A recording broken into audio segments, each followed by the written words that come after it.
Le no blockchain, on l'entend partout, tout le temps. On nous dit que c'est une révolution, une technologie qui va absolument tout changer. Mais honnêtement, derrière tout ce bruit, qu'est-ce que ça veut dire vraiment? Et si on prenait quelques instants pour décortiquer ça, simplement ensemble? Alors on va aller droit au but, la question elle est simple, la blockchain concrètement c'est quoi? On va oublier le jargon technique et essayer de comprendre le concept de base en quelques minutes.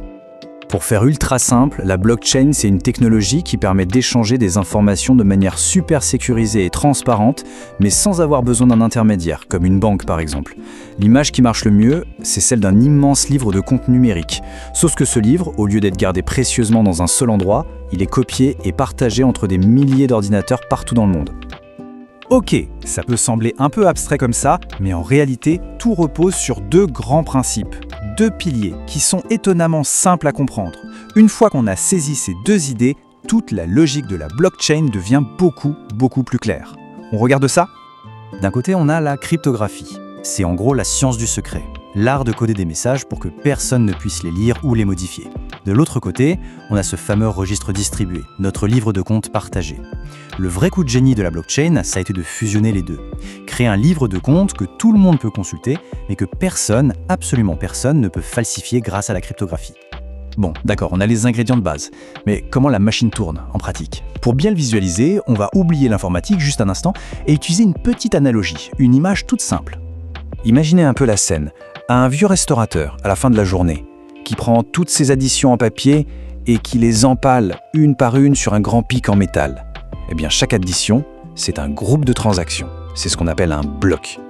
Et le pic en métal qui les relie tout ensemble, dans le bon ordre, c'est la chaîne. On a bien notre chaîne de blocs. Et le processus, il est toujours le même. Il se déroule en 4 temps. D'abord, on rassemble toutes les nouvelles transactions dans un nouveau bloc. Ensuite, et c'est crucial, tous les ordinateurs du réseau doivent vérifier et valider ce bloc. C'est ce qu'on appelle le consensus. Troisième étape, le bloc est scellé, verrouillé et lié au bloc précédent grâce à un lien cryptographique. Et enfin, dernière étape, il est ajouté officiellement à la chaîne. Et à partir de cet instant, c'est comme s'il était gravé dans le marbre. Impossible de revenir en arrière. Le point vraiment fondamental ici, c'est ce fameux lien cryptographique. Chaque bloc possède une sorte d'empreinte digitale numérique unique qu'on appelle un hash. Mais ce n'est pas tout.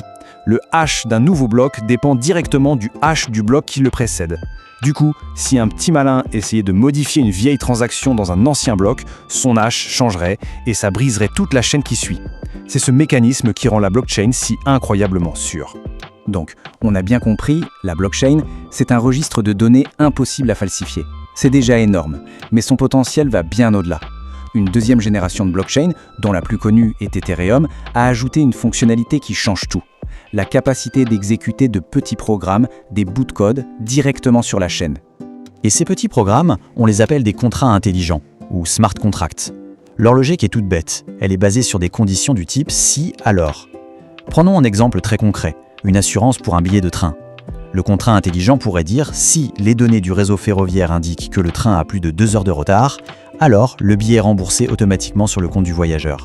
C'est simple, c'est automatique, plus besoin de paperasse, plus besoin de discuter avec qui que ce soit. Et là, on commence à voir les possibilités qui s'ouvrent, et elles sont vertigineuses.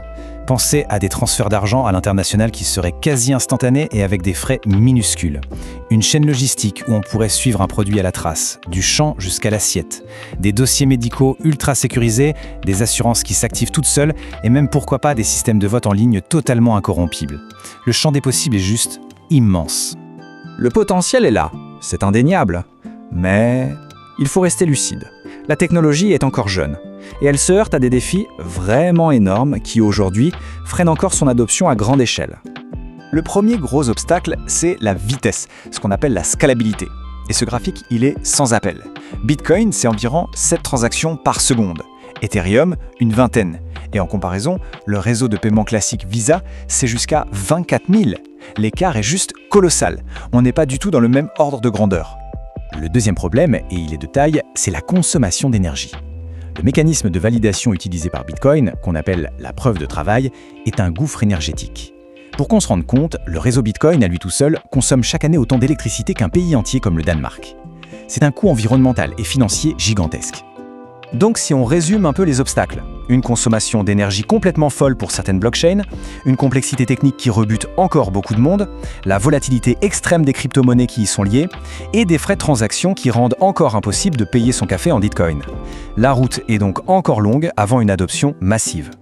Et tout ça, ça nous amène à la situation d'aujourd'hui. On assiste en ce moment à une véritable course effrénée entre des centaines de projets de blockchain.